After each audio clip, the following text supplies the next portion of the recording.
Together we can do anything.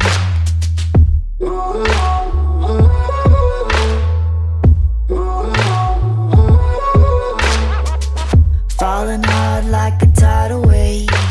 Kaleidoscope. Happy birthday, Sexo Cassie! Hi, Cassie. Happy birthday, babe. Enjoy your birthday. Happy birthday, Cass. Birthday, Cass. Happy birthday. Love you. Happy birthday, Cassandra. I wish you more birthday to come and be humble of your everyday life, and we wish you to succeed your dreams.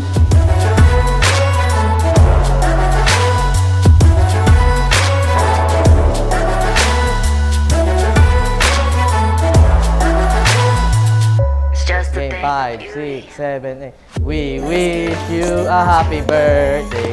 We wish you a happy birthday and a happy birthday. We love you, Cass.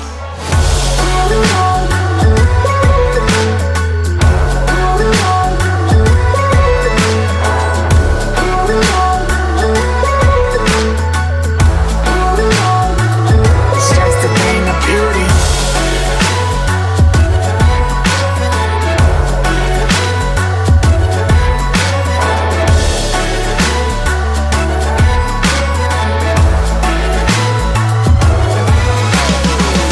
It's just a thing of beauty.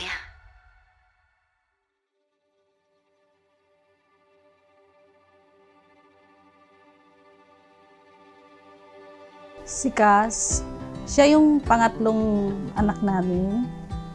Ang talagang birthday niya is May 23. Si Cass, ano siya yung masayahin. Mabilis tumawa kahit sa maliit na bagay. Pero medyo masungit. Obvious naman si Cass, mahilig sa food. Si Cass medyo special sa amin kasi nung pinanganak siya, wala yung daddy niya, nasa Japan. Kaya 1 month na yata siya nung dumating yung daddy niya. Saka nung maliit kasi si Cass, nung nag-start pa lang maglakad, na umpog siya sa kahoy na silya. Medyo parang nahirapan siyang huminga na akala namin magtutuloy-tuloy. Kaya si Cass, medyo pagdating sa pag-aalaga, medyo kami sa kanya. Kailangan talagang, lalo na pagka maglalakad ng malayo, kasi nga, madali nang mapagod kasi nga medyo malaki. Sa lahat ng mga anak ko o bawat anak ko, may kanya-kanyang katangian yan. Meron silang iba't ibang pag-uugali. Ito si Cassandra, siya yung pinakamalambing sa akin. Pinakamalambing siya sa apat. Siya yung talagang tuwing darating ako ay yumayakap, umahalik. Talagang napakalambing yan. Malambing din naman yung aking ibang mga anak. No, pero sa pinaka, ayan si Cass. Cass, happy birthday. Enjoy mo lang itong araw mo. Sana napasaya ka namin ni daddy mo sa araw na to. Ang wish ko, makapagtapos ka ng pag-aaral para sa future mo at matuloy ang wish mo na maging lawyer. Happy birthday, Cass. I love you.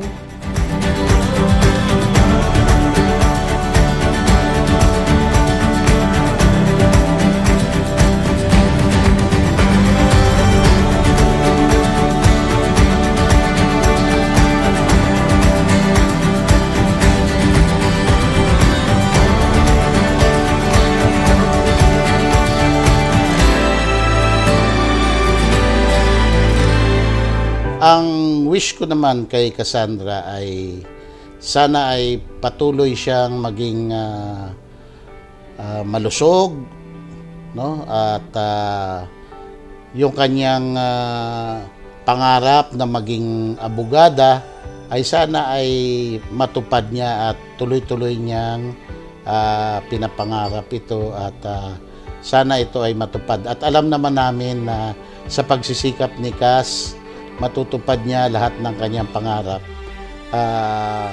Si Cass ay talagang pag sinabi niyang pag-iipunan niya yan. Kung may gusto siyang puntahan, talagang gagawin niya yan. At ang wish ko ay matupad niya yung pinapangarap niya na unang-una makapunta sa Korea. Pangalawa ay matapos niya yung kanyang pag-aaral at may pagpatuloy niya ang pag-aabugasya o ang pag-take ng law. At ang pangatlo ay sana ay yung kanyang pangangatawan ay lalo pang maging sexy, no? Yan naman ang ating pangarap sa kanya bilang isang ama. At nandito lang ako palagi, kami ng kanyang mama upang sumuporta sa lahat ng kanyang gustong maatim sa buhay.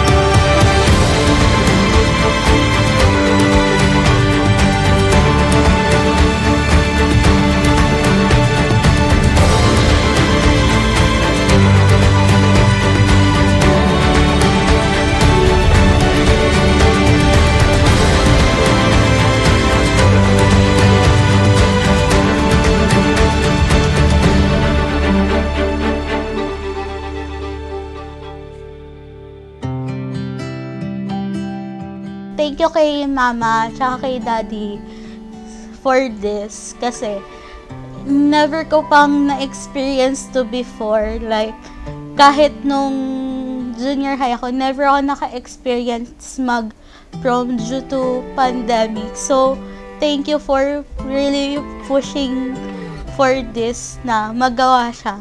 Tapos, sorry kung minsan naging pasaway ako sa inyo dahil minsan medyo hard-headed ako din. Yung minsan mababa yung isang grade ko sa school. I'm sorry for that. And promise ko sa inyo na pagbubutihin ko lalo yung pag-i-school ko and I would graduate with flying colors in the future. And I hope and promise ko sa inyo na matupad ko yung lahat, hindi man sa lahat, na matupad ko yung dreams ko. Mama, Daddy, love you.